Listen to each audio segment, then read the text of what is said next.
Muito bem. Aos 34 participantes e com 5 minutos de atraso, vamos então dar início a este excelente webinar. Excelente, empolgante e também ambicioso. Chamo-me David Avelar, sou biólogo da Faculdade de Ciências da Universidade de Lisboa e tenho o prazer de ser o vosso anfitrião nesta próxima hora e meia. Anfitrião geral, uma vez que vamos ter vários facilitadores neste webinar. Empolgante porque o tema do ano da Rede Campus Sustentável é precisamente a juventude e daí o nosso grupo de trabalho independentemente do tópico, que é a alimentação, já vai ser apresentado, temos dado foco a este primeiro webinar sobre os jovens e, e ambicioso porque numa hora e meia vamos ter aqui uma agenda ambiciosa. Eu vou ser o vosso anfitrião e um dos meus papéis será o guardião do tempo e vou tentar garantir que terminamos às 5h30 e que conseguimos completar a agenda com sucesso, com certeza. Vou pedir a todos, e para pouparmos tempo, usemos aqui o chat para nos apresentarmos e nos conhecer. Quem é que hoje escolheu, tornou prioritário estar hoje aqui neste webinar e, portanto, utilizem o chat para se apresentarem, nomeadamente o nome, a idade, para percebermos só o leque de idades que temos aqui entre nós, ou a diversidade, a área de formação e de onde venha, nomeadamente se vem de alguma instituição de ensino superior. Para isso, peço então que utilizem o chat, o bate-papo. Continuamos a receber pessoas. O webinar está dividido em dois momentos, um mais expositivo, onde vamos ter duas intervenções, que vai ser moderado pela minha colega Belmira Neto. Belmira Neto, que é professora na Faculdade de Engenharia da Universidade do Porto e que coordena precisamente um curso em sustentabilidade da produção e do consumo alimentar. E um segundo momento será mais interativo, que convidamos três estudantes, sendo que um deles, hoje o Carlos do Porto, teve um problema pessoal e em princípio não vai poder comparecer, mas mais interativos, porque pretendemos criar então um diálogo, um debate orientado pela minha colega Aldina Soares, esperemos, que está com dificuldades em entrar, que é professora no Instituto Politécnico de Setúbal e leciona disciplinas na área da qualidade, ambiente e segurança. Portanto, sem mais demoras, vou passar a palavra, então, à professora Belmira Neto, que peço que apresente, então, dê um enquadramento a este webinar, quem é este grupo de trabalho, e que depois convide os nossos primeiros dois oradores para fazer as suas apresentações inspiradoras. Belmira? Obrigada, David. Muito obrigada pela passagem de palavra e boa tarde a todos que estão cá presentes. Temos 35 pessoas, incluindo nós, da rede, do grupo de trabalho, mas são todos muito bem-vindos. Ora bem, eu tenho aqui umas palavras de início e, em primeiro lugar, gostava também de falar um bocadinho sobre o que é o nosso grupo de trabalho. Portanto, em nome deste grupo de trabalho de produção e consumo alimentar sustentável que se integra na Rede Campus Sustentável, eu dou-vos as boas-vindas a este webinar. A Rede Campus Sustentável, para aqueles que não estão tão familiarizados com esta rede, tem como missão promover e apoiar a cooperação académica e científica e a coordenação de ações para o desenvolvimento sustentável. O nosso grupo de trabalho foi criado em 2019 e atualmente conta com 35 membros que pertencem a 20 instituições de ensino superior que estão localizadas em várias regiões de norte a sul, incluindo Algarve, Coimbra, Évora, Leiria, Lisboa, Porto, Setúbal, Viana do Castelo e mais recentemente temos também um membro dos Açores.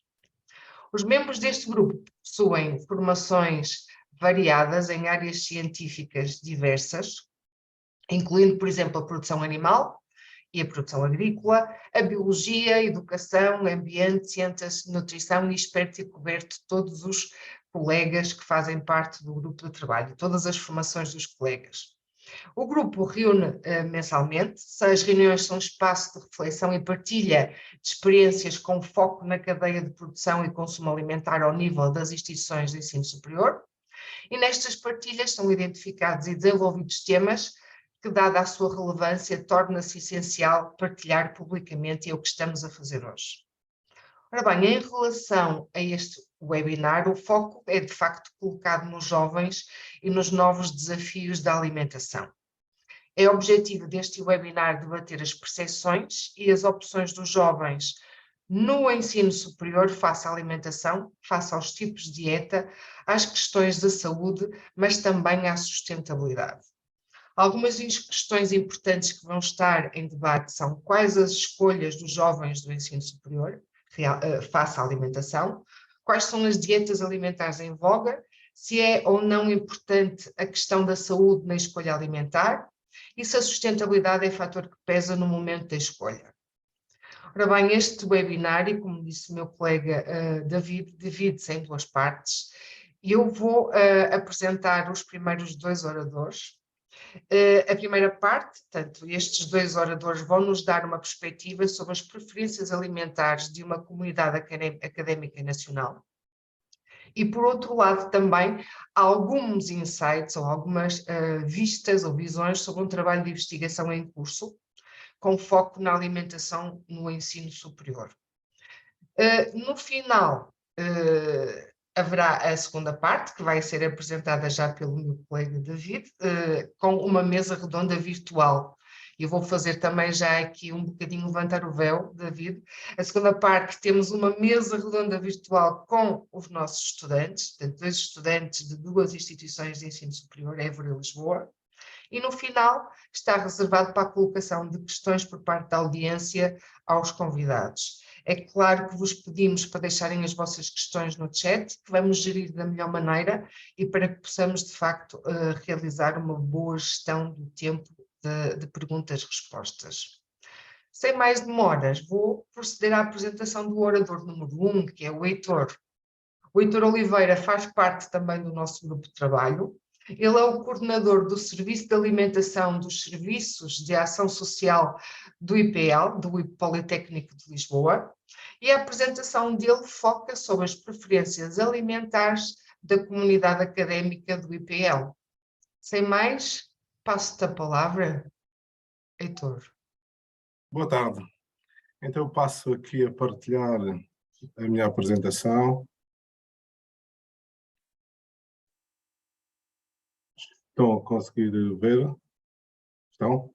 Ok, não sei porquê, mas eu não consigo. Mas de qualquer forma, então eu venho-vos trazer aqui o que tem sido a nossa análise sobre as preferências alimentares da nossa comunidade. Também tendo em conta aqui uma alteração que nós fizemos na tradicional oferta de restauração coletiva, onde foram introduzidos, foi dada uma roupagem diferente aos pratos que servíamos e foi introduzida uma nova tipologia de refeição. Então, esta alteração teve como objetivo satisfazer no âmbito da satisfação, satisfazer a nossa comunidade académica, ajustar a oferta alimentar face à procura que temos, a alteração do paradigma da restauração coletiva, que cada vez mais carece de uma revitalização, e aumento da satisfação, como já tinha anteriormente referido. No que diz respeito à gestão, pretendemos obter indicadores de gestão para a gestão das nossas emendas e das nossas encomendas e das nossas previsões, fazer a análise das preferências da nossa comunidade, combater o desperdício alimentar porque conseguimos ter mais dados de gestão para alinhar as nossas refeições face à procura e, acabei por repetir, que o ajuste da procura, o ajuste da produção face à procura. Este projeto teve 5 passos, e continuamos ainda nestes 5 passos para a implementação. O que é que fizemos? Fizemos um breve diagnóstico sobre a identificação das tendências alimentares atuais, fizemos uma análise do nosso plano de emendas, do nosso ciclo de emendas e fizemos novas fichas técnicas, demos formação aos nossos colaboradores quanto à implementação dos novos pratos, e deu-se também a implementação e neste momento encontramos no passo monitorização e avaliação. Esta monitorização e avaliação é feita mensalmente e poderão haver ajustes aos ciclos de emendas e tem havido, tendo em conta os dados que vamos recebendo. Não poderia vir para aqui falar de preferências alimentares sem percebermos como é que isto depois, onde é que está a base destas preferências e destas escolhas. Inequivocamente, encontra-se na condição omnívora do homem, que tem a sua capacidade de escolher os seus alimentos, separar os comestíveis dos não comestíveis, a capacidade do homem de metabolizar diferentes classes de alimentos, e muito associada à neofilia, que é a capacidade do homem e a predisposição de experimentar novos pratos ou novos alimentos, e a neofobia, que é a não disposição para esta ação. Falando agora aqui da nossa monitorização, eu trouxe estes gráficos, não tem a leitura que eu desejaria, contudo, o que eu vos quero demonstrar mais com estes gráficos é a flutuação que existe de mês para mês. Esqueci-me de vos dizer que este projeto começou em abril do ano passado e trouxe-vos a análise até março deste ano. Gostava de poder trazer o ano completo, mas ainda não foi possível, não temos esses dados ainda. Estes gráficos, ao fim e ao cabo, espelham qual é a distribuição e como é que de mês para mês, sendo que os ciclos de alimentos são mensais, como é que as escolhas das nossas comunidades académicas, de escola para escola, alteram. Um facto que é engraçado é que a introdução, se virmos, temos o prato terra, que são os pratos de carne, temos o prato finger food, que foi uma nova tipologia de pratos que inserimos, que são pratos onde se pode comer à mão. Estes pratos poderão ser, tendencialmente, são com base na dieta mediterrânica e podem ser vegetarianos ou não. E pode ser como carapauzinhos fritos, que se consegue comer à mão, ou um wrap com os de raba e tiras de seitã, também se enquadra nesta tipologia. Temos os pratos mar e os pratos vegetarianos fritos. O que é interessante observarmos aqui é que os pratos finger food, em algumas das escolas, vieram ganhar espaço em detrimento dos pratos de terra, e também nos revela aqui, em algumas escolas, que existe um padrão de consumo de pratos de mar mais elevado do que nós pensávamos. Podemos ver aqui a Escola Superior de Comunicação, em que claramente o prato finger food vem ganhando algum espaço, e o consumo do vegetariano se vem mantendo, aumentando e diminuindo, mas vem mantendo o mesmo padrão. Isto acontece em quase todas as outras escolas, sendo que na Escola Superior de Educação os pratos de terra têm maior expressão, e pronto, estes gráficos eu prefiro só de deixar este facto e mostrar-vos a distribuição com que nós temos vindo a verificar. Depois eu tenho cá mais à frente agora. Um facto que eu gostava muito de vos mostrar era que as escolas que são mais direcionadas para as artes têm um maior consumo de pratos vegetarianos, que são aquelas que tendencialmente têm mais consumo de pratos vegetarianos. Há uma escola que nós não conseguimos monitorizar, que é o ISEL. Apesar de ter uma boa aceitação de finger food, verificamos que o prato de vegetariano ainda é muito baixo. Contudo, o ISEL tem a Escola Superior de Dança inserida nas suas instalações. E como só temos uma cantina, nós não conseguimos ainda, de alguma forma, separar quais são as refeições que são consumidas pela Escola Superior de Dança e pelo ISEL, pelos alunos do ISEL. O que poderia, se conseguíssemos ter estes dados, poderia reforçar a nossa teoria que os alunos de artes consomem mais pratos de vegetariano. Em suma, e sendo que a minha apresentação é muito rápida, estas são o nosso padrão alimentar deste projeto, em que há uma maior concentração no prato mediterrâneo terra, em 52,27%. O finger food vem ganhando algum terreno e está com 18,18%. O prato mar com 13,64% e o vegetariano com 12,91%. dizemos um bocadinho que os nos outros gráficos, trouxe-vos aqui também, com esta apresentação, já com mais alguma leitura, a nossa análise por escola, e gostava também de vos referir uma coisa, de uma das conclusões que tiramos, ou que podemos tirar, é que a escola, os skills da alimentação, e neste caso as escolas que estão mais ligadas à saúde, não só que têm mais skills no âmbito da alimentação saudável, não são aquelas que praticam uma alimentação mais saudável, tendo em conta a nossa análise. Temos a Escola Superior de Tecnologia da Saúde, que é das que apresenta maior consumo de carne e menor consumo de pratos vegetarianos. Dizer-vos também que este projeto tem como base a dieta mediterrânica, como poderão ver na tipologia de pratos. E termina-se a minha apresentação. Se depois quiserem ter acesso a estes dados de uma forma mais detalhada, eu poderei disponibilizar a apresentação. Contudo, no nosso site dos Serviços de Ação Social, estes dados estão todos divulgados.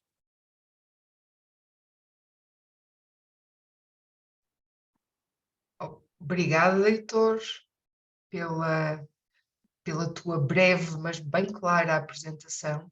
De facto, é curioso ver ou tentar descobrir, ou ver de uma maneira apresentada claramente quais são as preferências, não é? Da alimentação dos estudantes do IPL. E isso, provavelmente, existe muita informação de base que esconde as preferências e o porquê, não é, das artes. Há mais sensibilidade, menos sensibilidade para isso, mas eu vou deixar também para o nosso público essas questões. Não te vou interpelar agora, mas de facto haveria aqui uma série de questões que se possam colocar o porquê disto acontecer, mas o trabalho é muito válido e obrigada pela tua partilha. Vou passar agora então à Cristina, sem mais também, a Cristina Romanelli, que está cá connosco. Ela é estudante de doutoramento em Ciências da Informação e da Comunicação e em Sociologia, na Universidade de Lille, em França, e o foco é as políticas públicas que promovem uma alimentação mais vegetal e sua aplicação nos estabelecimentos de ensino superior em Portugal e França. Portanto, será o tema do trabalho de doutoramento da Cristina. O título da apresentação que ela nos traz hoje é Alimentação Responsável no Ensino Superior. Portanto, tudo a ver com o que nós estamos aqui a debater e a refletir hoje. As reflexões a partir de uma investigação de doutoramento em curso de Portugal e França. Cristina, a palavra é tua. Obrigada. Eu vou compartilhar a tela. Opa. Já conseguem ver? Sim, perfeito. Ok, então é isso. É claro que hoje é um pedacinho muito pequenininho, né, do meu trabalho, que eu escolhi um pouco aqui, vai faltar muita coisa, mas o meu trabalho é um trabalho comparativo entre Portugal e França, então tem também esse olhar, eu sempre posso talvez completar um pouco aqui os comentários com essa perspectiva da França. E então eu vou começar apresentando rapidamente essa investigação, né, de doutoramento, só para vocês terem uma ideia do que eu faço. Em seguida, vou falar um pouquinho sobre jovens adultos e a alimentação e questionar também se esse seria um público mais vulnerável diante das políticas alimentares. E, por fim, eu trouxe alguns exemplos de iniciativas cidadãs na França. Sobre o contexto geral dessa pesquisa, por questões de saúde humana e planetária, principalmente, né, tem havido um maior apoio político ao aumento do consumo de proteínas de origem vegetal em detrimento de produtos de origem animal. Então, nós temos observado a atualização de diretrizes alimentares e ações de incentivo à transformação das práticas alimentares, né? Essas políticas alimentares recentes dependem de intermediários para aplicarem e difundirem as suas recomendações, né, junto à população. E um desses intermediários é justamente são as instituições de ensino superior, né, que atuam principalmente na oferta alimentar, através do SAGE, e o equivalente do SAGE na França se chama CRUS, para quem quiser pesquisar depois. Também na produção de conhecimento científico e formações relacionadas ao tema, até porque muitas vezes é o próprio conhecimento científico que incentiva, né, a produção dessas políticas públicas, e a mudança alimentar também, e pontualmente também fazem campanhas de informação e comunicação. E aqui nesse ponto eu queria só mencionar rapidinho que as ações que geralmente acontecem nas instituições de ensino superior não se limitam a uma orientação descendente, né, de cima para baixo. Tem também iniciativas que são concebidas por docentes, por exemplo, funcionários, associações estudantis, uma série de atores presentes nos campos. O principal objetivo do meu projeto é investigar se o contexto dos estudos superiores pode ser favorável ou não às reformas alimentares, né, que eu chamo, ou seja, as políticas que tentam alterar as práticas alimentares da população. O meu principal foco, no caso, são os intermediários. A minha ideia é fazer um mapeamento das iniciativas presentes nas instituições de ensino superior e dos diferentes atores, uma análise das principais estratégias, das ações de comunicação, da adaptação da restauração coletiva, e tentar entender também a visão desses diferentes atores sobre as refeições vegetarianas, né? Mas isso tudo também sem esquecer dos estudantes, principalmente para examinar se eles seguem as recomendações nutricionais, se eles se engajam em ações de promoção de dietas mais vegetais, por exemplo. Daí, para fechar esse ponto sobre a tese, só para vocês terem uma ideia dos métodos, né? Eu trabalho com análise textual, observação direta, vou nas cantinas, inclusive conheci o Heitor, fiz entrevista com o Heitor, visitei as cozinhas. Também tem muitas conversas informais, eu faço fotografias, vídeos, entrevistas semi-dirigidas, e vou entrar numa fase de entrevistas coletivas com os estudantes também. Então, eu queria só mencionar um pouco o contexto das políticas públicas relacionadas a esse tema, né, do vegetarianismo.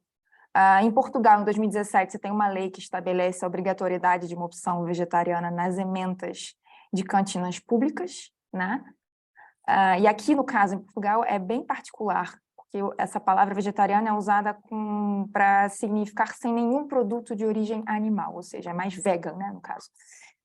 E na França, o que acontece? 2 anos depois, aparece uma primeira campanha nas cantinas do ensino superior que propunha uma opção vegetariana, mas só às segundas-feiras, e nem era obrigatória. Então, a gente vê um delay aí bem grande, né, entre os dois países.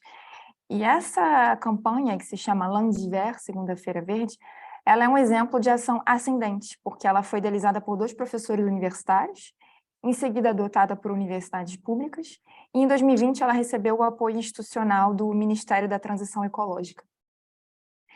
E aí, em 2021, tem finalmente uma lei praticamente equivalente à de Portugal, que estabelece a obrigatoriedade de uma opção vegetariana nas ementas das cantinas públicas.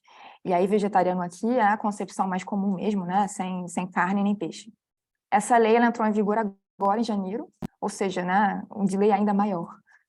E só para lembrar que, por mais que existam leis e campanhas nacionais, também tem iniciativas locais autônomas. Em Portugal, diversas instituições oferecem uma opção vegetariana há mais de uma década. Em 2020, a Universidade de Aveiro inaugurou uma uma cantina inteiramente vegetariana, por exemplo. Tem vários exemplos, né? E aí, passando para a conversa de hoje mais específica, eu queria falar um pouquinho sobre o contexto em que os jovens adultos se encontram, porque a gente não tem como falar de políticas públicas e políticas alimentares sem entender, né, esse contexto. Até porque as próprias reformas alimentares, né, entre aspas, não se baseiam apenas nos intermediários, ou seja, nas instituições de ensino superior, nesse caso. Elas também se baseiam nas posições sociais e no percurso de vida dos estudantes, que vêm de grupos sociais muito diferentes e têm uma relação socialmente situada com a comida. Então, o que acontece? Que no início do ensino superior, ele conduz muitas vezes a saída da casa da família, né? Eu acho que isso talvez seja até mais comum ainda na França do que em Portugal, mas também acontece muito em Portugal. Isso facilita a expressão das preferências individuais fora do controle parental, e gera também a necessidade de fazer compras e cozinhar. Então, esse é o momento em que os jovens adultos começam a formar padrões de consumo alimentar autônomo, né? E mesmo que os jovens continuem a viver com familiares, eles desenvolvem nesse momento novas redes de sociabilidade que podem contribuir para que eles explorem novos sabores, adotem práticas alimentares diferentes daquelas cultivadas no ambiente familiar. Essa dinâmica também é favorecida pelo contato com os diversos saberes que circulam nessas instituições de ensino superior e pela simples possibilidade de escolha de uma refeição dentre as propostas, né? Então, a partir do momento que o Heitor propõe, sei lá, uma refeição vegetariana, um snack food, o estudante tem essa opção, ele vai pensar em qual opção ele vai escolher.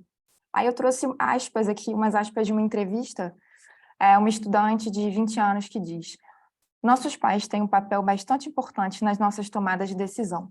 Foi mais fácil distanciar-me da opinião deles quando cresci e quando já não vivia com eles.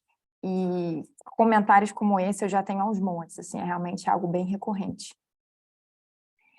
Então, o enfoque das políticas públicas nos estudantes jovens adultos, ele é especialmente relevante por pelo menos 6 razões que eu trouxe aqui hoje para vocês. Primeiro, esses indivíduos estão situados em um momento particular do curso de vida, em que novas práticas têm potencial para serem adotadas, como eu falei agora há pouco. Segundo, a forma como os jovens percebem os alimentos e desenvolvem um sistema pessoal de crenças e valores, ele pode influenciar as escolhas alimentares deles mais tarde, na vida adulta, tá? Então, realmente é um momento crucial. Além disso, os jovens com altos níveis de educação estão fortemente envolvidos no consumo de alimentos sustentáveis, em atitudes pró-ambientais em geral, tem uma série de estudos sobre isso. A faixa etária de 18 a 25 anos lidera a redução do consumo de carne na Europa, então aqui mais especificamente o meu tema, né? Ela representa também a próxima geração de tomadores de decisão e líderes que ajudarão a moldar o consumo alimentar e as políticas futuras. E, por fim, no futuro, claro, ela que vai estar na linha de frente para enfrentar o cenário de mudança climática. E, por isso, os jovens já assumem a liderança em muitos campos, em diversos países. Então, eles podem efetivamente se tornar importantes agentes de mudança de práticas, seja por meio de iniciativas bem articuladas, apoiadas por outros atores, pelas universidades, por exemplo, seja por meio de ações relativamente discretas e autônomas, e até no nível individual, como mudar a própria alimentação e incentivar os amigos a fazer o mesmo, ou os pais, porque eu também tenho observado muito esse tipo de retorno dos estudantes. Então, eu acho que para essa conversa de hoje também é importante a gente pensar sobre como os jovens são vistos pelas políticas públicas alimentares, porque em muitos estados europeus, incluindo França e Portugal, a população jovem adulta não parece ser percebida como vulnerável em termos de nutrição e saúde, ao contrário de públicos como crianças e idosos, por exemplo, para quem os quais políticas alimentares nacionais específicas foram projetadas desde pelo menos os anos 2000, tá? Então, essa falta de políticas dirigidas aos jovens que atingiram a maioridade nos faz entender o quê? Que esses indivíduos são considerados suficientemente formados na matéria, né? E que podem encontrar sozinhos as informações complementares necessárias para ter uma alimentação que não prejudique a sua saúde e que seja sustentável, por exemplo. Só que, no entanto, as práticas alimentares não se limitam à nutrição, né? Elas podem abranger uma multiplicidade de aspectos bastante complexos e questões sociais que não são abordadas com profundidade pela educação escolar. Até porque, né, não dá para falar de tudo com crianças muito pequenas. Então, a educação alimentar ela é realizada no contexto muito específico, onde a influência da instituição e dos pais ainda tem um papel preponderante. E as crianças e adolescentes têm pouca escolha sobre as suas refeições, isso é um ponto muito importante também, quer seja na alimentação escolar, quer seja em casa. Ou seja, em outras palavras, o conhecimento restrito sobre alimentação é adquirido em um momento em que não pode ser totalmente aplicado. E aí o que acontece? Na passagem para a idade adulta, ocorre uma importante transição social e identitária. Os indivíduos eles se deparam com novas situações e responsabilidades e com uma diversidade de escolhas e decisões a tomar, realmente algo, né, que a gente nunca viu antes na vida, é um momento realmente crucial. A fronteira entre a infância e a juventude, além disso, ela é inconstante, né? Não é evidente, não é igual para todo mundo. E segundo a definição legal, ela pode variar também de uma sociedade para outra, ou mesmo de um tema para outro no mesmo país. Só um exemplo para vocês, aqui na França, a maioridade legal ela pode variar de 13 a 18 anos, né? Então, quando a gente fala de políticas públicas para essa idade, nessa faixa etária, é complicado. Então, esse momento no ciclo de vida, ele pode ser definido como um processo, como um tornar-se adulto, né? Ele é realmente uma transição cuja duração depende do contexto, depende de um indivíduo para o outro. Esse processo ele é intensificado quando o jovem sai de casa e chega à universidade. E diante desse contexto complexo e instável, os jovens podem vir a se encontrar numa situação de vulnerabilidade, não só alimentar, que é o tema de hoje, mas também psicológica, financeira ou outra, tá? O que é ainda mais provável para indivíduos sem apoio familiar, é claro. O que acontece, paradoxalmente, é justo nessa fase do ciclo de vida que se exige maior autonomia, inclusive no que diz respeito à alimentação, né? E aí eu faço a pergunta, mas será que os indivíduos com 18 anos, eles podem ser considerados, entre aspas, adultos completos, né? Ou, como eu tentei mostrar aqui rapidamente, essa expressão jovem adulto, ela indica, na verdade, um período de transição. E aí, nesse caso, se for um período de transição, talvez ainda seja necessária uma forma de apoio, com o objetivo de oferecer novos referenciais para que eles possam se alimentar bem nessa importante fase, né? Respeitando valores, crenças, engajamentos, preferências, e, ao mesmo tempo, apoiando mudanças nos hábitos alimentares das novas gerações, né? Só um exemplo para vocês, no caso das dietas vegetarianas, imaginem que sem orientação de especialistas, sem acesso a informações confiáveis, né, diante de tudo que tem na internet, a transição alimentar ela pode até gerar problemas de saúde. Então, é realmente uma questão de saúde pública. Uma última parte da apresentação, eu trouxe aqui alguns exemplos de iniciativas criadas pela sociedade civil na França, tá? Ou seja, estudantes, associações e ONGs, principalmente, que tentam se adaptar ao público jovem, justamente por perceberem que faltam políticas específicas. Essas iniciativas elas são voltadas para uma alimentação responsável, tá? Que é um termo muito utilizado atualmente na França, que envolve a própria saúde individual, mas também questões éticas, na responsabilidade com o planeta, com o outro, etc. Dentre os subtemas que podem aparecer, há, por exemplo, permacultura, bem-estar animal, economia circular, compostagem, produtos de época, etc. Só para dar uma ideia geral para vocês do que significa. Essas iniciativas elas estão quase todas ligadas à ideia de transformar a sociedade por meio da mudança das práticas alimentares individuais, tá? Vários interlocutores mencionaram a facilidade e a eficácia dessas mudanças alimentares que empoderariam os indivíduos. Então, 2 estudantes dizem: eu realmente ajo diariamente através do que como, e os estudantes precisam perceber que, mesmo em nível individual, eles têm agência e poder de decisão. Teremos inevitavelmente impacto nas decisões do país. E aí eu tenho várias outras entrevistas em que esse tema também se repete. E aí a gente vê uma necessidade de agir, né? E talvez até uma urgência diante do agravamento da crise ambiental, por exemplo. Então, mudar as práticas alimentares daria, assim, aos indivíduos o poder de agir. Mas como é que a gente faz para incentivar efetivamente a mudança das práticas alimentares dos estudantes? Quais são as especificidades desse público? Eu consegui identificar 4 aspectos que parecem ser importantes para os meus interlocutores franceses, tá? E aí talvez possa servir de inspiração, ou talvez vocês vejam muita coisa, muitas semelhanças, né, em Portugal. A começar por tornar acessíveis informações teóricas e práticas sobre como mudar as práticas alimentares. Abre aspas. Muita gente tem ideias, mas não necessariamente ações. Vão entender os argumentos dos vegetarianos, mas mesmo assim vão continuar comendo carne. As pessoas não sabem como transpor para o seu cotidiano. Aí do lado tem o exemplo de um guia para alimentação sustentável no campus, que foi produzido por uma associação estudantil. O segundo aspecto são iniciativas interativas e lúdicas, como jogos e degustação de alimentos, por exemplo. Abre aspas. O estudante passa o dia todo na universidade. Ter que fazer uma nova formação, coisas muito formais, não necessariamente dá vontade. O terceiro aspecto é a presença física no campus.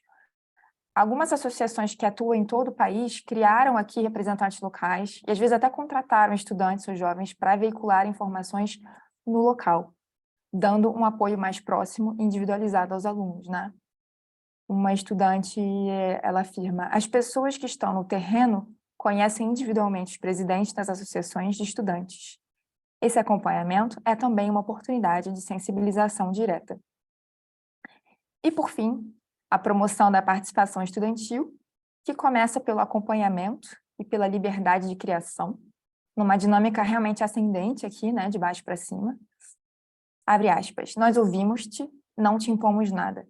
Cabe-te a ti liderar as ações, uma vez que tens as ideias que ajudamos a desenvolver. Fecha aspas. Então, nessa lógica, os alunos eles são considerados realmente porta-vozes, atores, né, no campus e fora.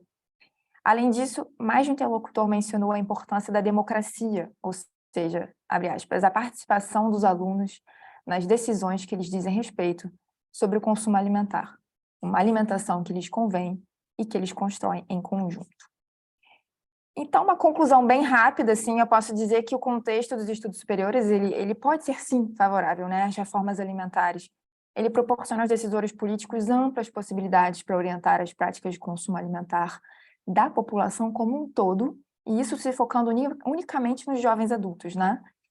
Então, talvez seja, né, necessária a criação de iniciativas adaptadas a esse público, de forma a considerar o contexto específico dos jovens adultos, né, tudo isso que eu falei desse processo complexo, né, de se tornar adulto, as novas dificuldades, informações, escolhas, especialmente quando está no ensino superior, né?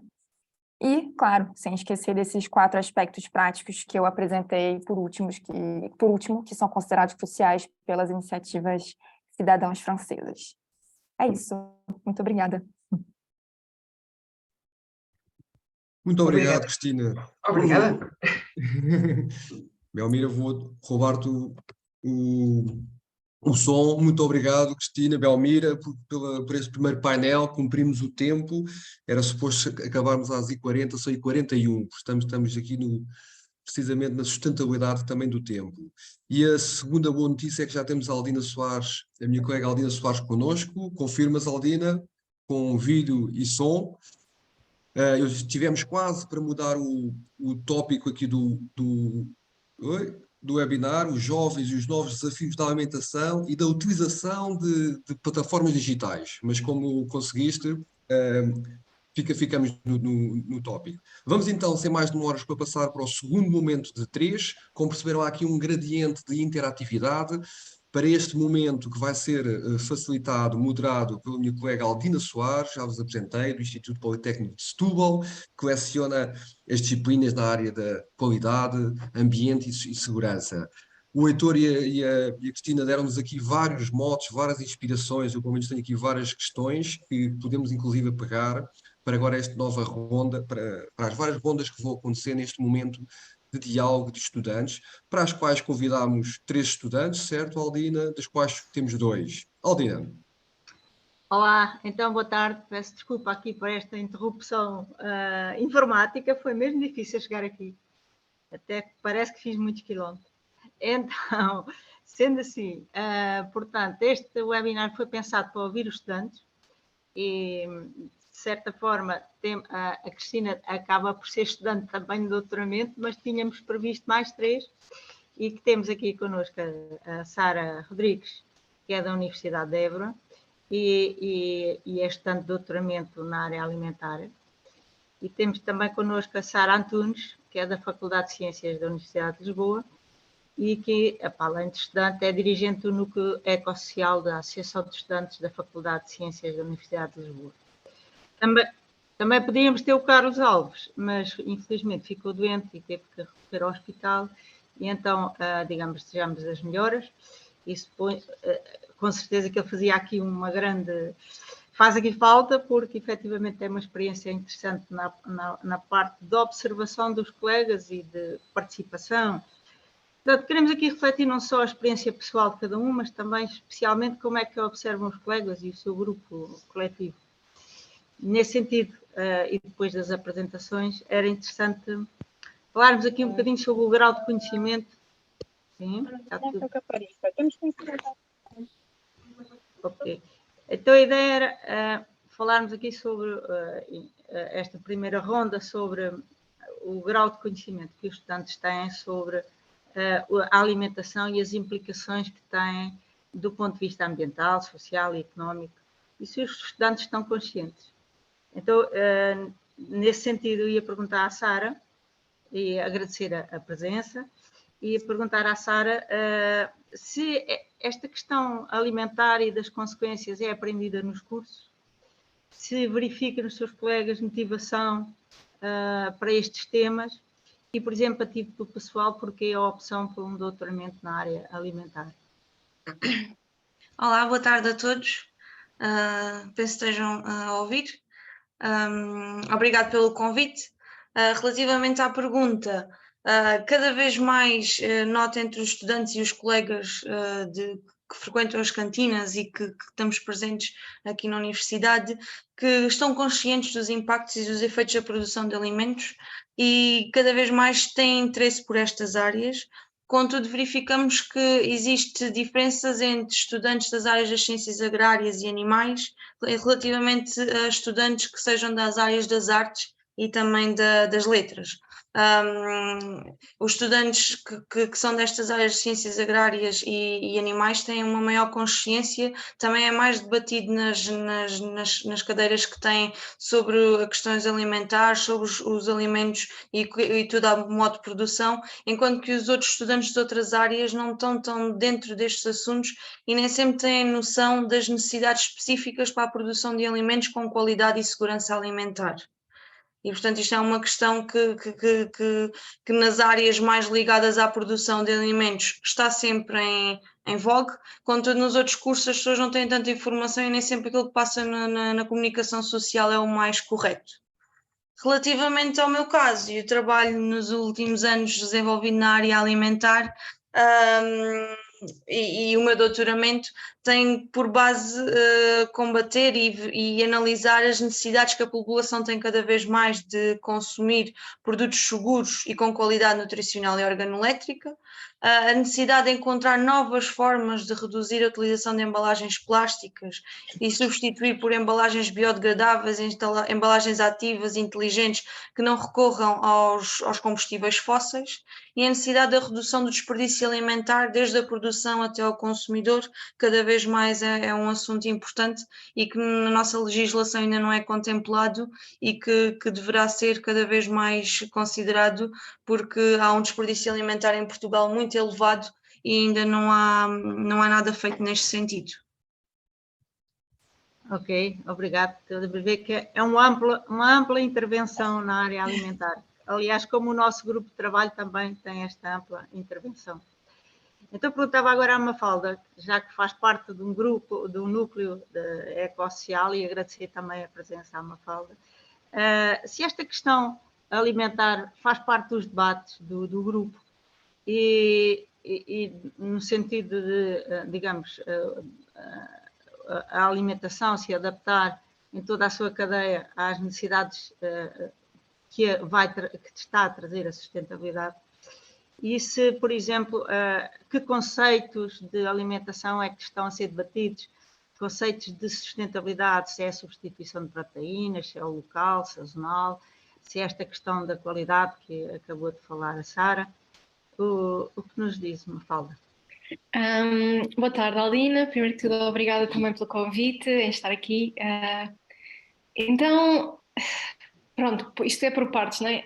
Realmente, relativamente ao meu grupo, ao meu núcleo ecossocial, nós, efetivamente, uma das questões que nós acabamos por falar é a própria alimentação, até porque muitas vezes estamos juntos e fazemos refeições juntos e há uma grande conversa por volta disto, porque temos pessoas de várias fases já de desenvolvimento neste assunto, desde pessoas que já são completamente vegan, a pessoas que ainda comem carne, e isto varia muito.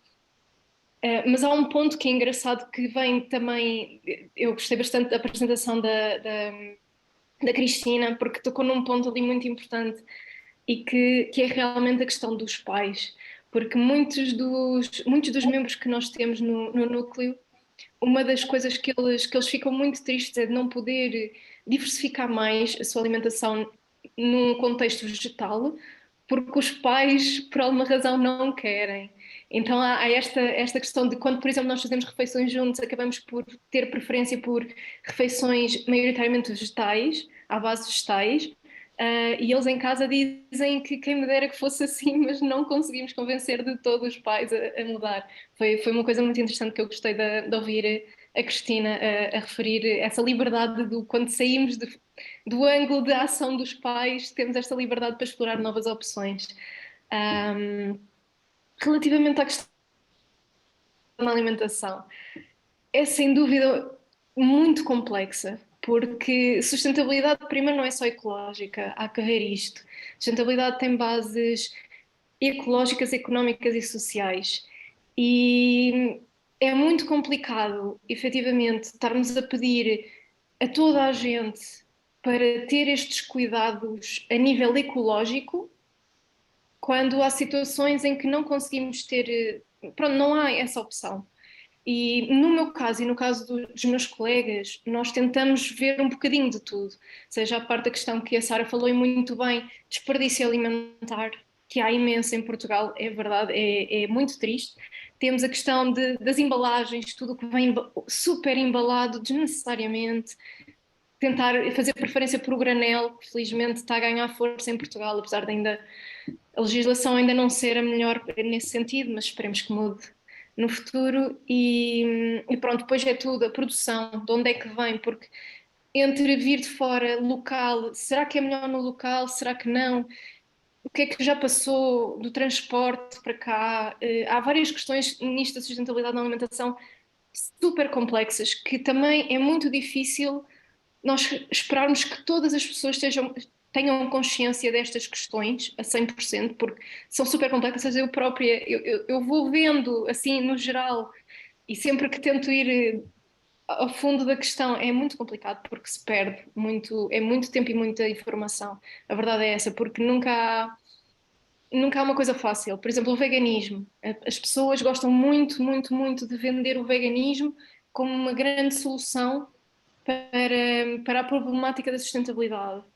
Mas se eu disser, por exemplo, que o açaí, que é uma coisa que os veganos adoram comer, muitos veganos adoram comer, é maioritariamente explorado não só por empresas monopólios, como também muitas vezes recorre a trabalho infantil.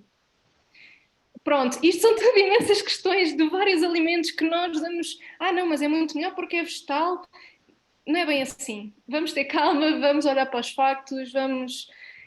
Lá está, tem que ser muita gente a trabalhar nisto, sociólogos, biólogos, todo o tipo de pessoas têm que estar a trabalhar nisto para chegarmos a uma solução que efetivamente seja o melhor para todos. E acho que já vos estou a prolongar demasiado, peço desculpa, mas pronto, sim, nós temos, no meu grupo, pelo menos, temos tido estas conversas e tentando sempre descobrir mais coisas e aprender o máximo para fazer as melhores escolhas possíveis no futuro.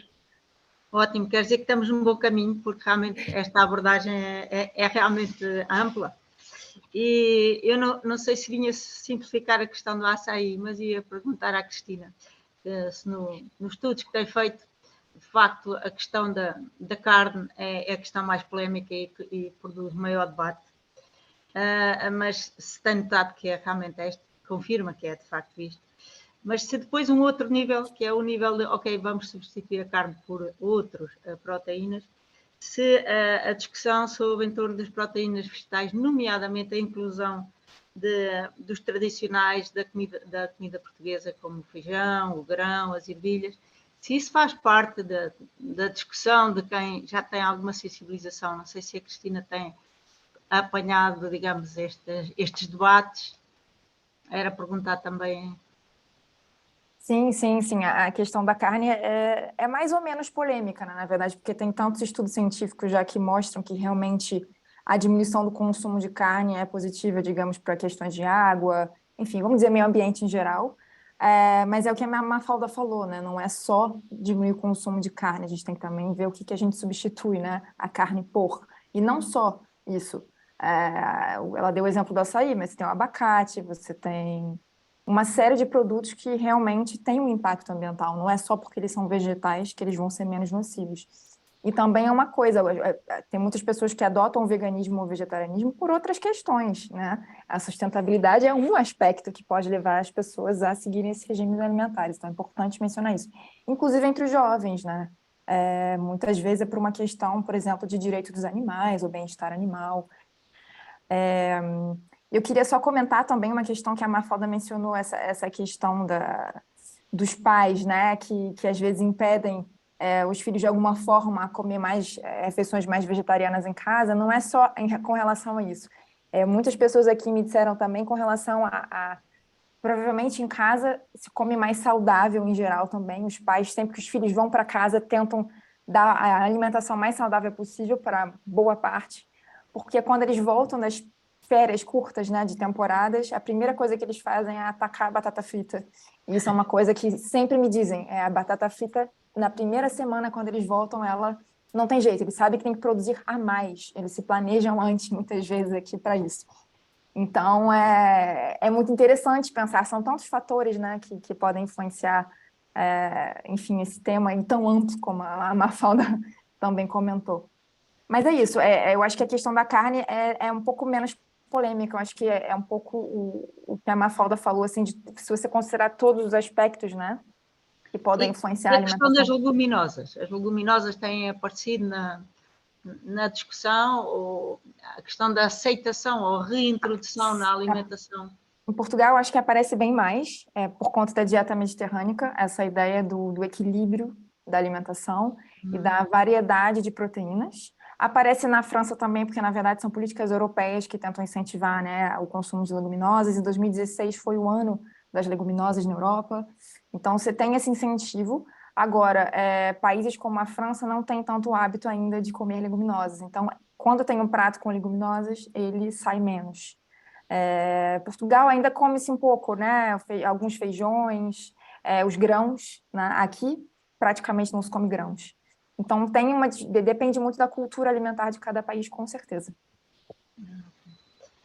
Então, relacionado aqui com a saúde, de facto, outra questão que leva muito à modificação da nossa dieta e das escolhas alimentares está relacionado com a saúde. E já foram aqui ditas algumas questões importantes, mas eu ia perguntar especificamente à Mafalda se vê que existem preocupações importantes na área da saúde, nomeadamente na seleção dos alimentos. Ok, já vimos a batata frita, que é um must, tem que estar, não é? Mas também o sal e o açúcar, sobretudo o açúcar, tem sido, digamos, diretivas da parte do Ministério da Educação e neste sentido da redução e da saúde, da redução do sal e do açúcar e dos processados. Se isto é uma preocupação se vê nos estudantes ou é para o contrário, há outras motivações mais fortes que levam a fazer as opções. Pronto, eu só posso falar por aquilo que eu vejo à minha volta na Faculdade de Ciências, não é? Mas pronto, o que eu noto muito, que acho bastante interessante, é que tirando os colegas que têm alguma razão, por exemplo, são atletas, fazem algum tipo de desporto e têm mais cuidado com isso, a maioria dos colegas não têm assim muito cuidado, tanto que, por exemplo, pedem uma sandes e está lá sempre os molhos, o ketchup e pronto, há sempre esse tipo de alimentos que são bastante consumidos. Mas também vamos ver, temos que ver o contexto em si, de que a maioria dos jovens, eu já passei por isso também, já tive essa fase de conseguimos manter razoavelmente, pelo menos a maioria de nós consegue manter razoavelmente, facilmente, a nossa saúde dentro de, pronto, moderação também, não fazemos isto todos os dias, mas não há muito essa preocupação. O máximo de preocupação que há, mas aí já é uma questão mais psicológica do que propriamente a nível de saúde física, é as questões de não quero engordar muito e não sei o quê, mas isso aí já são mais questões impostas propriamente pelo que a sociedade acha que é o bonito ou não, do que propriamente por questões de não, isto faz-me bem ou isto faz mal, sem dúvida. Ok. Pois, era o que suspeitávamos. Sara, não sei se em Évora, digamos, provavelmente há muitos estudantes deslocados e esses sim vão ter mesmo que cozinhar, não é? Porque não há assim tanta oferta. E, portanto, queria saber se por acaso nas compras, se dá para, nas compras e nas opções de cozinha, se verifica preocupações na seleção dos alimentos que se compram, preocupações na forma de cozinhar, e que se estas preocupações incluem a saúde e a sustentabilidade.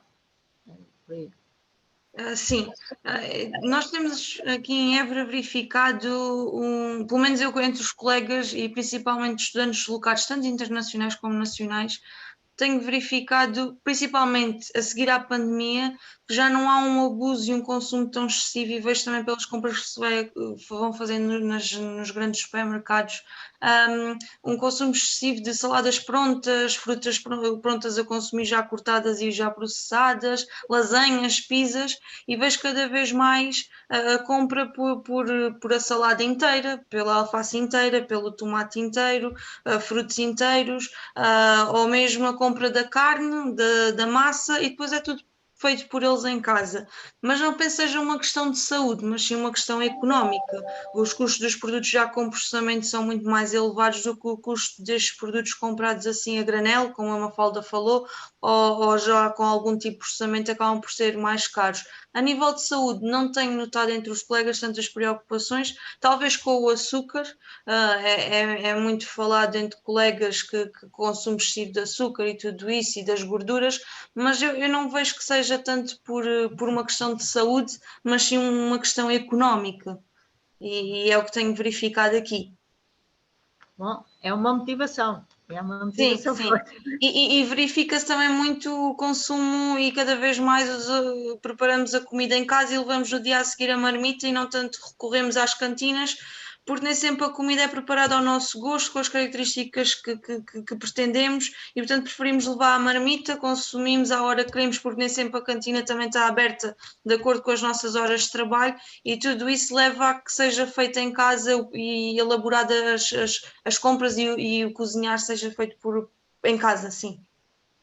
Pois é, era nesse sentido que agora ia perguntar ao Heitor, que de facto, na confecção dos alimentos na cantina, a questões de saúde fazem parte do menu, mas digamos, que experiência é que há na recepção que os estudantes têm aos pratos mais, digamos, mais saudáveis? E a Sara diz que de facto são alcançados mais pelas lancheiras, mas eu sei que há esta preocupação do ponto de vista do SAS, mas a reação dos estudantes aos pratos mais saudáveis é? A minha resposta a essa pergunta começaria por saberão os estudantes que são pratos saudáveis? Eles sabem que a batata frita não é saudável, vá lá, sabem, certo? Penso eu. Nós aqui, enquanto IPL... Os pais disseram. Nós aqui, enquanto IPL, adotamos uma postura da não proibição, mas sim da oferta de produtos menos saudáveis e de produtos mais saudáveis. Achamos que a proibição, como se faz nas escolinhas, como a DGS está a implementar, abre a oportunidade de eles irem pelo portão do campus afora e irem ao mini preço primeiro que encontrarem, ou ao McDonald's. Como o nosso objetivo é ter padrões de satisfação que sejam expressivos do nosso trabalho, apresentamos produtos mais saudáveis, mas também temos opções menos saudáveis, sendo que os produtos mais saudáveis têm maior expressão na nossa oferta. Como é que estes alunos reagem a pratos? Bom, se calhar quando falamos mais saudáveis, se calhar tendo em conta que a nossa preocupação e o nosso foco baseia-se na dieta mediterrânica, e não nos focamos em que é uma dieta mediterrânica com base vegetal, em que a maior parte do prato será vegetal. Não nos focamos na conversão dos nossos alunos em vegetarianos. Por vezes há algum afastamento destes tipos de pratos. Contudo, e já ouvi falar de leguminosas,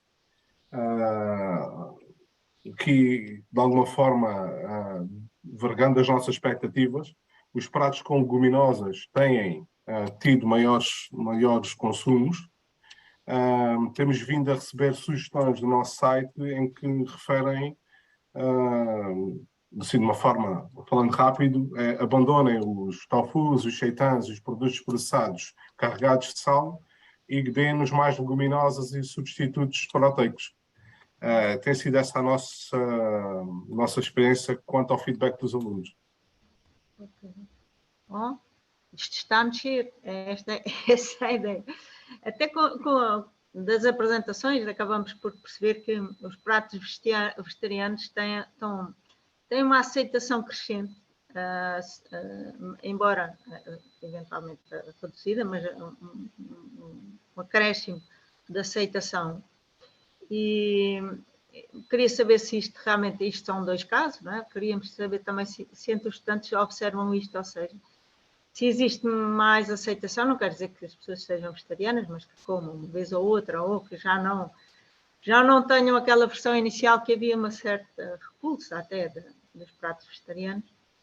E então perguntava à Mafalda se observa isto entre os colegas, e nomeadamente os colegas do núcleo, se existe uma influência, que de certa forma foi levantada pelo Heitor, os cursos, o que as pessoas estudam, a forma, o conhecimento que têm, o grupo influencia as opções das pessoas. E, portanto, por exemplo, no núcleo, provavelmente há pessoas mais de um curso, menos de outro, e se isto é algo que, digamos, sejam padrões que se possam estudar. É assim, o meu núcleo particularmente é engraçado. Agora pensando nisso, nós temos, assim em massa, temos muita gente de biologia, como eu, mas temos a felicidade de ter colegas de informática, de matemática, física, pronto, temos, felizmente, somos um núcleo até diverso, pelo menos nas áreas de estudo, e posso dizer que, por exemplo, o nosso informático, por exemplo, é o único vegan que nós temos, assim, estrito, no grupo, que é assim uma coisa que ele supostamente a nível da alimentação não teria as bases a nível do ensino, né, que está a ter, a informática não tem esse contacto com o que é que devem comer ou a importância da alimentação, etc. E, no entanto, é sem dúvida o que está mais desenvolvido nessa questão alimentar, de querer deixar, ou pelo menos reduzir o consumo de peixe e carne. Em nível da visão, por exemplo, de biologia, nós temos plena noção disso, de que queremos, pelo menos a vontade geral é que queremos reduzir o consumo de alimentos animais, mas, ou seja, é com balanço, portanto, mais depressa comemos produtos animais, mas enchemos o prato de outras opções vegetarianas, leguminosas, vegetais, saladas, mas pronto, o que eu te queria dizer com isto é, neste caso acho que tem mais a ver com o background da pessoa, não só o que tem em casa, mas as pessoas com que se rodeia, os valores que tem, do que propriamente o curso em si. Porque também, acho que também vemos isso, por exemplo, no nutricionismo. Temos tanto pessoas da nutrição que dizem tipo, ok, não, mas comer produtos animais não faz mal nenhum e podem continuar a comer com peso e medida, tipo, não abusar, não... E temos já nutricionistas que não é que vendam isso, tipo, é isto que tem que ser, mas que vão mais para uma opção de vegetarianismo, veganismo. Começamos a ver esta panóplia de opções também na própria área que estuda a alimentação, não é? A nível, lá está, do meu núcleo, acho que não dá para fazer muito bem essa especificidade de o que é que cada um come consoante o curso. E nos cursos em geral, ou seja, não especificamente no curso, não especificamente no núcleo, não é? Mas é uma amostra pequena. Provavelmente sim, é verdade. uma amostra pequena, não é?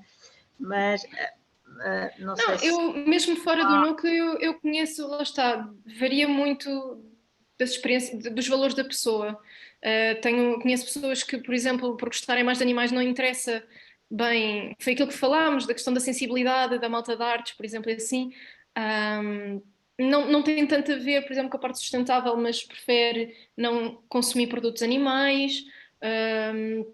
Pessoas que também já ouvi pessoas de biologia que acreditam piamente que somos omnívoros e, portanto, devemos continuar a comer produtos animais. Varia muito, varia muito. Acho que principalmente pelos valores da pessoa, mais do que pelo curso em que está inserido. Bom, é claro que aqui na cidade também temos a escolha que os supermercados nos dão, não é? Talvez em Évora haja a possibilidade de escolher também, digamos, uma opção mais mediterrânica, com origem mesmo na qualidade, os valores da qualidade da produção local. E é isso que eu ia perguntar à Sara, se verifica que existem alguns, digamos, tendência associada aos cursos ou às origens das pessoas, no sentido de manter ou reviver a alimentação quase dos avós, no sentido de valorizar a qualidade da comida local, valorizar a fonte local e valorizar o tipo de alimentação mediterrânica que se comia. Sim, sim. Nós aqui temos verificado que colegas que vêm de meio urbano e que não têm muita ligação à parte rural, nem já da parte dos avós e que sempre viveram mais em meio urbano, que não têm tanta noção do que é a produção e vão sempre a opções mais de pratos vegetarianos, porque aquilo que sai na comunicação social é que o vegetariano está associado a uma alimentação saudável e nem sempre isto acontece. Nós estamos numa zona de dieta mediterrânica, os nossos avós fizeram essa alimentação, bisavós, e não foi por isso que morreram mais cedo ou que eram menos saudáveis. Não tem nada a ver com isso. Agora é como a Mafalda disto, tem que ser feito com peso e medida, mas não é por comermos mais opções de alimentos só vegetais que vamos ser muito mais saudáveis ou mais sustentáveis. A questão aqui está na produção, porque também se vamos comer as alfaces que aparecem no supermercado ou toda a produção vegetal, e se não forem respeitados, muitas vezes não acontece, os intervalos de segurança da aplicação de pesticidas, todos os químicos, também a longo prazo teremos consequências graves na nossa saúde, e nisso também ninguém tem falado. E, portanto, claro que existem opções por alimentos biológicos, mas tudo isso tem um custo económico mais elevado e os alunos e os estudantes das universidades nem sempre conseguem optar por isso. Relativamente a pessoas mais de origem meio rural, mas também isto não é só o meio ou só o curso, existe tudo e há uma heterogeneidade entre os colegas.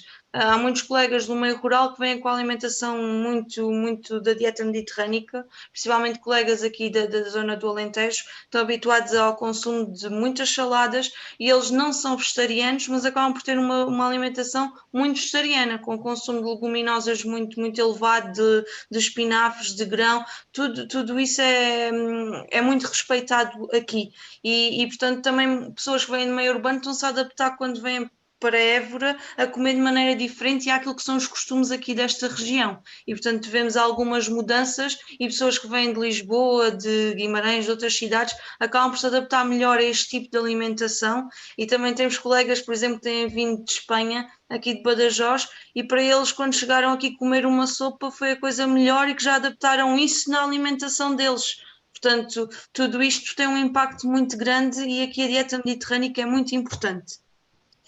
Relativamente às produções locais, aqui em Évora temos um mercado de produtores todas as semanas e cada vez mais há colegas que frequentam este mercado e que dão importância a comprar localmente os produtos locais produzidos aqui na zona e não comprar nas grandes superfícies, porque são alimentos em que a qualidade já não está no seu ponto ótimo nutricional, são alimentos que já foram colhidos há muito tempo, foram colhidos não no ponto de maturação ideal, mas como tinham todo o processo de transporte e de até chegar ao seu consumo, têm que ser colhidos antes do ponto ideal de maturação e, portanto, acabam de não ter as mesmas características de qualidade nutricional ou qualidade organolética que tem um produto que é produzido aqui neste local e também de encontrar a iniciativa do quilómetro zero, são produtos que são consumidos 1-2 dias após a colheita e isso faz com que sejam produtos com muito melhor qualidade do que um produto por vezes consumido nas cidades.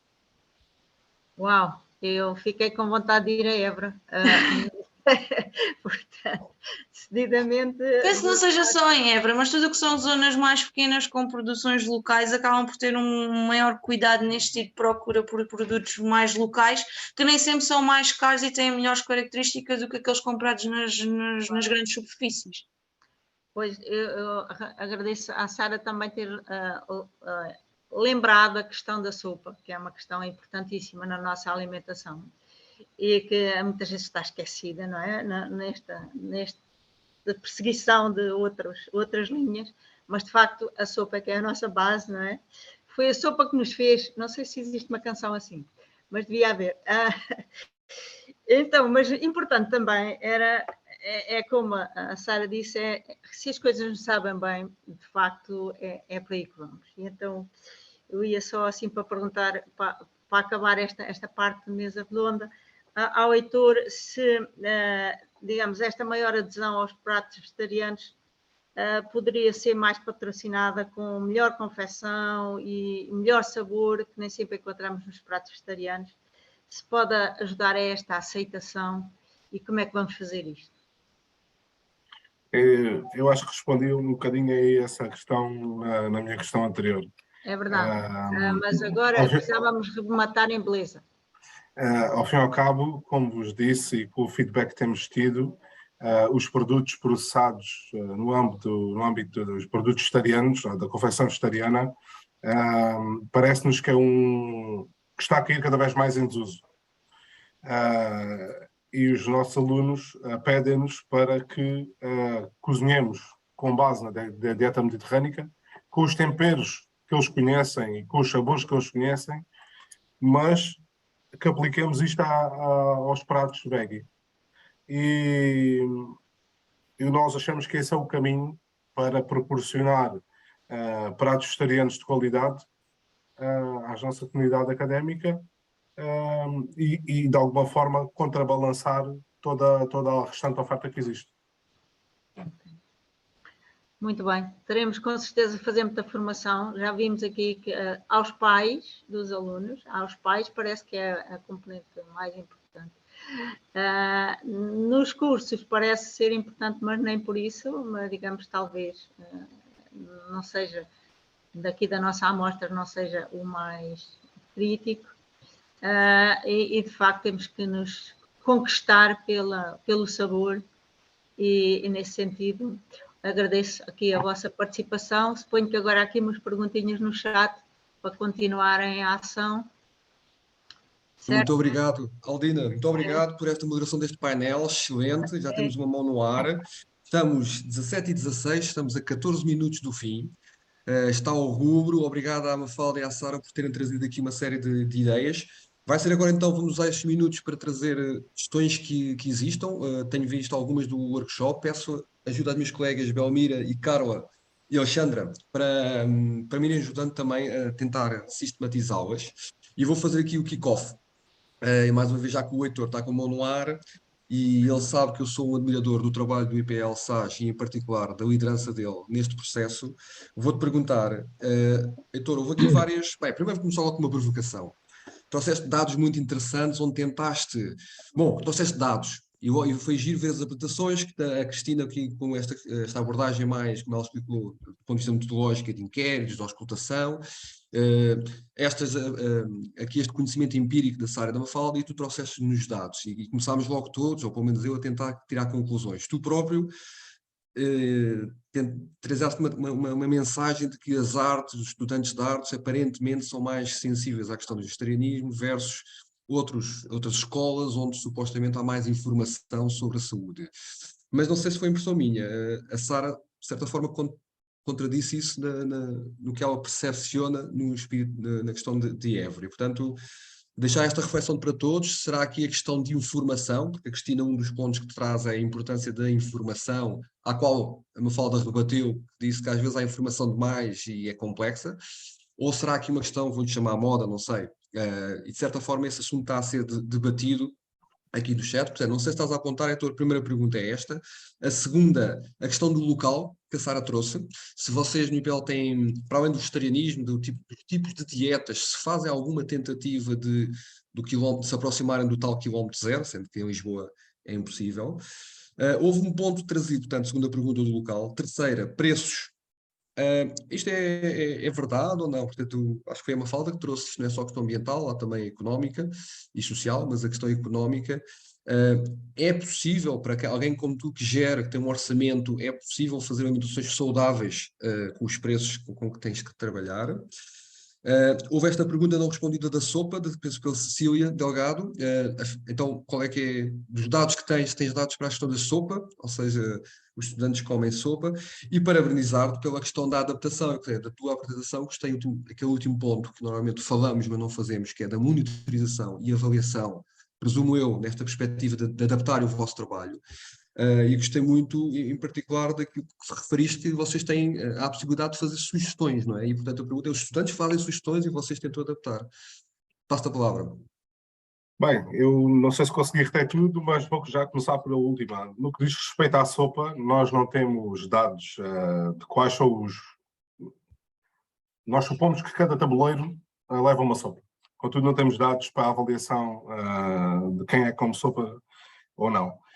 No entanto, estamos a fazer uma análise de desperdício alimentar, sobre o desperdício alimentar, em que nos vai dar essa informação. Qual é a sopa produzida versus qual é a sopa que é desperdiçada, digamos assim, qual que é que vai no tabuleiro. Neste momento ainda não tenho dados para vos apresentar em relação a isso. No que se refere ao local e aos preços de produtos mais saudáveis, biológicos, neste caso, nós aplicamos no nosso caderno de encargos a legislação que existe em vigor, que refere o fornecimento de produtos de qualidade, no que nos refere, que direciona para a qualidade, são 2 artigos, e este fala na qualidade e o fornecimento de produtos DOP, de denominação de origem protegida, localização geográfica protegida, em todas essas terminologias. Nós, nos nossos cadernos de encargos, fazemos com que quem trabalha connosco forneça estes tipos de produtos. Não na sua totalidade, não em todos os items ou todos os ingredientes, porque isso depois também, tendo em conta o preço destes produtos, a balança não iria estar balanceada, digamos assim. Ora, falei sobre preços e produtos biológicos, proximidade também, porque esta legislação refere que os produtos devem ser fornecidos nas zonas, são as NUT, e que são as da Grande Lisboa, e conseguimos cumprir com isso, porque tendo em conta que estes produtos são adquiridos a retalhistas e não a grossistas, e estes retalhistas estão localizados nas zonas periféricas de Lisboa. Isto não quer dizer que um retalhista não compre umas cebolas que são de vir da Bélgica ou de outro local qualquer, mas pronto. Por isso, às vezes, aqui as noções de sustentabilidade na logística deixam um bocadinho a desejar. Apontei aqui também no que diz respeito à influência da formação, ou do que os alunos frequentam, qual é a sua formação para as suas escolhas alimentares. Eu não tenho muito a dizer sobre isso, eu tenho dados. E os dados são isso que me dizem. No entanto, e como disseste muito bem, nós temos o cuidado de ouvir a nossa comunidade. Umas vezes em modelo de reclamação, que nós tentamos sempre ver como uma mais-valia e como uma oportunidade de correção, e outras vezes em modo de sugestão que nos agrada ainda mais. Quer dizer que a nossa comunidade está cada vez mais inserida no nosso serviço de alimentação e nos serviços por nós prestados e alinhada com este caminho. O que é que denoto no pessoal, nos alunos das artes? São pessoas mais preocupadas com o ambiente, com a roupa que vestem, com as suas escolhas alimentares. São os que mais nos pedem produtos biológicos e produtos mais saudáveis nos serviços de cafetarias, independentemente do preço que pagam por eles. E que isso ainda é um fator mais curioso. Nós tentámos ter a mesma abordagem para todos os locais, para todas as unidades orgânicas. São produtos bastante caros. Quando falamos um bolo vegan ou um bolo biológico, que custa 3 € a unidade, é fornecido às quartas-feiras e às sextas deixa de ter validade. Nós explicámos isso ao Teatro e Cinema, fazemos encomendas e vendemos. Quando eu digo vendemos, não digo vendemos. O propósito é cumprido. Eles consomem e já sabem que vais fazer outra encomenda, até tendo em conta com as diretrizes que eles dão. Eu queria aquele tipo, ou queria uma referência específica, e isso acontece depois que existe o consumo e a perda financeira associada à aquisição destes produtos é muito elevada também. Acho que ficou uma questão por revelar que Não. Não? Está Tudo? excelente, cobriste na generalidade e vamos dar oportunidade. Eu disse aqui no chat, quem quiser falar pode levantar a mão, para quem não sabe aqui em baixo pode fazer, ou faça-me sinal. Caso contrário, eu vou dominar aqui os últimos minutos restantes. O Heitor quer falar, não vou passar. É só um tópico rápido, Ok. rapidíssimo. Há bocadinho falámos como é que as refeições, como é que a confecção dos pratos poderia ter, poderia, de alguma forma, aumentar a aceitação dos alunos, que foi a Albina que pôs. Exato. Tendo em conta que nós nos baseamos na dieta mediterrânica e que cada vez mais os recursos humanos das cantinas estão mais envelhecidos, a oportunidade de terem formação e de utilizarem técnicas de confecção inovadoras cada vez são mais reduzidas, porque há menos pessoas a quererem ir para este serviço de cantinas de restauração coletiva, e as que cá estão ainda sabem cozinhar muito bem da forma tradicional. Então, uma dos grandes senãos que nós sempre nos debatemos foi como é que estas pessoas, sem uma formação específica, sem tempo para ter formação, porque acabam os seus períodos de trabalho e querem ir para casa cuidar das suas famílias, como é que se vão atualizar? E nós, de alguma forma, tentamos contornar isso pela a utilização dos princípios da dieta mediterrânica nas refeições vegetarianas. Excelente, obrigado, Heitor. É a tal forma da adaptação que estão a fazer. Passar à Cristina, quem quiser falar então, mão no ar. David tem uma questão que está relacionada com o que o Heitor acabou de dizer. A Ana Silva pergunta: quem promove a educação e capacitação sobre alimentação sustentável? Se calhar era repescar um pouco também o que é que o Heitor acabou de dizer. Quem é que está na base disto tudo? Portanto, são os SARs que promovem este tipo de formação. Talvez passar. A Ana Silva não diz, não sei se ela está com a mão no ar, não diz a quem é que se dirige, mas talvez fosse interessante explorar isso mais um pouco. Possivelmente o Heitor, correto? Será a pessoa que poderá responder. Heitora, queres... A formação que, tendo em conta o que eu referi há bocadinho, que os trabalhadores em restauração coletiva é um trabalho duro. Por mais que as pessoas, por vezes, não saibam o que é estar numa cantina a produzir 500, 600 refeições por dia, estes trabalhadores querem chegar à hora deles e ir para casa. Nem aos fins de semana querem ter formação, não querem dispor do seu tempo, tal e qual como nós, para estar com as suas famílias. A formação que lhes é fornecida é em louco. Tanto a formação em boas práticas e HACCP, como a formação em confecção, é em louco que é fornecida. Ok, obrigado, Heitor. Estamos mesmo a terminar. Cristina, então passo a palavra e temos a Mafalda a seguir. Obrigada.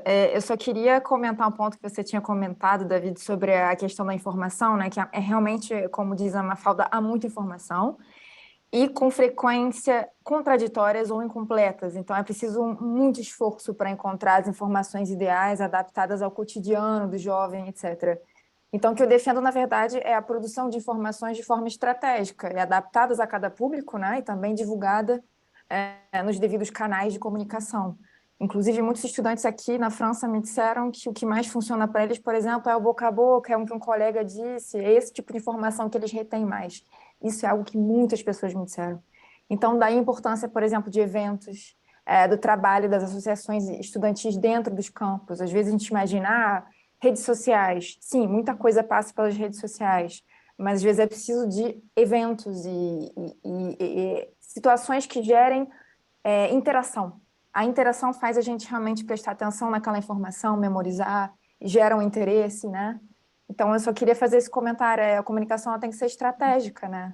Não é só falar, a gente tem que pensar como falar, o que falar, para quem, etc. Exatamente, e esse é o mote. Obrigado, Cristina. Na verdade, era a pergunta que eu tinha aqui para ti, e é o mote para passar a palavra a Mafalda, e numa perspectiva mais, Mafalda, aproveitares que estás aqui em direto e tens aqui pessoas influentes da tua instituição, como a Júlia Alves. Que conselho é que dás, em particular desta informação, e até acrescenta, a Cristina elencou 4 tópicos de boas práticas, para além da informação, falou desta questão da presença física, que disse agora, e da participação da promoção estudantil, mas também de iniciativas interativas e lúdicas. Achas que se poderia fazer algo do género na FECUL ou noutras, para cativar ainda mais os teus colegas, tu e os teus colegas? Primeiro, David, eu já respondo às suas perguntas, queria só fazer uma pergunta ao Heitor, por isso é que eu pus a mão no ar. Ok. Porque relativamente à pergunta da Ana Silva, se não estou em erro, da questão da capacitação, formação, de alimentação sustentável, eu acho que esta pergunta, não sei, pelo menos a maneira como eu interpretei, eu acho que não é tanto a formação das pessoas, efetivamente, dos trabalhadores das cantinas, porque não são eles que têm que ter esta parte da questão da sustentabilidade na alimentação, porque eles têm que produzir. Eu acho que a parte foi aquilo que o Heitor comentou e bem, que nem sempre nas linhas de produtores, de fornecedores, neste caso, há muito essa preocupação com a sustentabilidade. E queria saber se há perspectivas futuras de pensar nesse assunto ou é algo que ainda nem sequer está nos planos, não foi pensado. Excelente, Mafalda, aliás, essa pergunta vamos deixar para a Belmira, e então, enquanto ela pensa, e para terminarmos, ou se calhar a Aldina que vai fechar, porque foi a grande facilitadora deste webinar, queres comentar ou queres aproveitar o palco para fazer alguma sugestão? Oi. Pois eu Não, realmente mas espera, Aldina, só acho perguntar que a a Mafalda Belmira podia fechar assim. Ok, então, antes da Belmira fechar, Mafalda, queres aproveitar para Relativamente à comentar? Faculdade de Ciências, Tens alguma sugestão? é assim, a Faculdade de Ciências, na minha opinião, tem um pequenino problema, que é pessoas que têm, e que são vários de nós, que temos só meia hora de aulas, não conseguimos ir à cantina velha, que é a nossa principal cantina. Porque são filas astronómicas, eu adorava ir, mas a macrobiótica muitas vezes desce as escadas, a fila. São filas mesmo astronómicas, em meia hora não conseguimos ir comer à cantina da faculdade, infelizmente. Portanto, normalmente optamos pelos barzinhos que há lá, refeições são mais caras, o que é um contra, digamos assim, acabamos por não conseguir comer tanta quantidade, se calhar, ou grupos tão diversos. Eu pessoalmente gosto muito da sopa do meu barzinho, do C2, é muito bom, mas sugestões. Acho que sim, acho que aquilo que a Cristina falou e acho que podíamos pegar muito por isso na questão de fazer eventos, não só tipo workshops, acho que show cookings é um bocadinho mais difícil, mas também poderia ser uma sugestão, mas algo que para as pessoas não só adquirirem informação, mas adquirirem também ferramentas de, ok, como é que, não fazendo do momento como carne para não comer carne, mas gradualmente ir melhorando a minha alimentação, não só por questões de saúde, mas também por questões de sustentabilidade, etc. Acho que sim, acho que a Faculdade de Ciências tem pano para mangas nesse sentido e se quiserem estarei cá para pensar nisso e ajudar a promover esses eventos. Obrigado, Mafalda. Excelente. Reparei que a Julia Alves estava a anotar uma série de coisas, portanto, vamos ver se vai haver mudanças. Agradecer-vos a todos. Vou calar, vou-me calar, eu vou passar, peço desculpa, 2 minutos de atraso. Belmira, até aqui enquadrado no facto de lecionares a cadeira de sustentabilidade, alimentação e produção alimentar, a pergunta da Mafalda, da sustentabilidade. Isso é uma maldade enorme. Diz-me em 1 minuto para dar resposta à Mafalda. É uma maldade terrível, porque assim, isso dava pano para mangas, não é? Claramente ela tem razão. É assim, o que é que eu vou tentar fazer em 2 minutos ou 1 minuto? É o seguinte, primeiro, há uma necessidade essencial, e a Mafalda tocou no ponto, de unir agentes da cadeia alimentar, não é? Que normalmente falam sozinhos, não é? Quer dizer, há a produção. Nós, por acaso, neste grupo somos exceção, porque temos gente de várias áreas e que nos entendemos muito bem e conseguimos fazer coisas muito interessantes. Mas há, de facto, uma necessidade de juntar a uma mesa gente que fala diversas línguas, não é? Com o problema que isso traz, mas com um bom, é porque o que conseguimos fazer nesta unidade curricular singular é juntar gente da nutrição, da biologia, da educação física e ter gente a falar sobre vários tipos de perspectivas e é enriquecedor. Agora, passar isto lá para fora é complicado, não é? É complexo, quer dizer, de repente teríamos que ter alguém, provavelmente no Ministério, que agora temos da alimentação, a ter este tipo de promoção, não é? No sentido, vamos falar todos juntos e vamos tentar dialogar. E o que é que acontece a nível de sustentabilidade? Acontece é que existem uma série de ações singulares, não é? Feitas pelos SAs do IPL, feitas por algumas empresas de catering, feitas por ecoescolas e programas como estará envolvida a Mafalda, mas estamos todos a trabalhar para o mesmo fim, mas muito soltos, não é? Portanto, não há uma organização, não há uma política pública que de facto nos determine que temos de ir este caminho. Não havendo, cada um faz as suas boas ações a nível individual no seu pelouro. Portanto, não tenho a solução, David. Infelizmente, o que é que eu vos posso dizer é que, de facto, há algumas empresas de catering que são bastante visionárias e que estão um bocadinho a dar resposta àquilo que é uma falda e que nós sentimos. Quer dizer, nós queremos distinguir o que é melhor, comer uma cenoura que é biológica e que nos vem de Itália, ou então ir a Évora e comer uma cenoura de produção local, o que é melhor, não é? Biológica de Itália ou então a produção convencional de Évora. Faltam-nos ferramentas, faltam-nos métricas e isto ajuda para a decisão. Mas mesmo a parte científica, estamos a falar de pegadas de carbono associadas aos alimentos que podem ajudar a tomar algumas decisões e algumas empresas de catering estão de facto a desenvolver, e tenho trabalhado com algumas, para no sentido de comunicar, e vamos começar a ver isso nas cantinas e nos serviços de catering, ter a refeição e ter a pegada de carbono daquela refeição. E claramente a gente jovem que é inovadora, não é? E que pode, de facto, ter aqui, está desperta para estas questões, começa a comparar quanto é que é a pegada de um prato vegetariano, qual é a pegada de um prato de carne e começar a fazer as suas decisões, não é? Mas eu acho que nos falta também algum conhecimento ou a comunicação ambiental. Eu estou a falar só da ambiental, mas temos a parte social, obviamente, e depois a económica, não é? Mas falta-nos ainda dar valores ou quantificar as pegadas ou as problemáticas ambientais associadas às refeições. E isso poderá nos levar a algum lado, espero eu. E esgotei os meus minutos. Não tenho mais para dizer neste momento. Perfeito, e assim terminamos em grande. A todos um muito obrigado. Tivemos várias participações, 1h30 que passou a correr. Foi gravado, vai ser editado e promovido pela Rede Campo Sustentável. Despeço-me e um obrigado especial aqui à Aldina Soares, que puxou por todos nós. Uma boa tarde e peço-vos a todos que Obrigada, então. digamos adeus uns aos outros. Até breve. Obrigada, tchau, Em tchau. todo o país. Obrigada a todos. Adeus, boa tarde. Boa tarde.